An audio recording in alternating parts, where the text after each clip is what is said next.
A new chapter in the relationship between the U.S. and Russia may be on the horizon.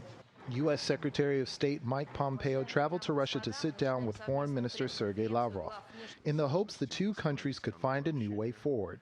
We had a frank discussion about many issues, including many places where we disagree. The United States stands ready to find common ground with Russia as long as the two of us can engage seriously on those issues.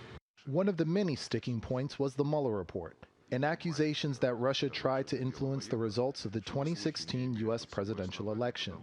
But now that the investigation is over, Lavrov says Russia is ready to move on. It's understood that such insinuations are completely fake, and I hope that after the recently published report by Special Counsel Robert Mueller, the dust settles across the ocean and we will be able to eventually move forward in establishing a constructive cooperation, professional dialogue between Russia and the United States.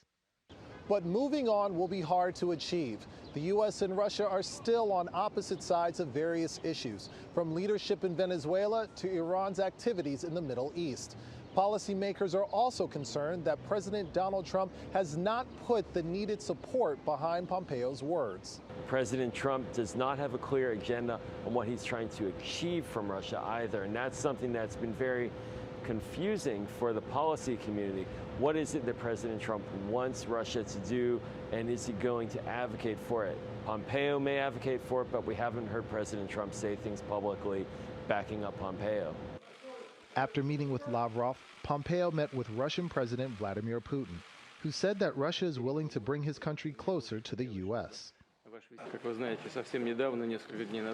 As you know, very recently, a couple of days ago, I had the pleasure to speak to the President of the United States over the phone. I developed the impression that the President is set for the restoration of Russian-American ties, contacts, and resolving problems that are important for both sides together.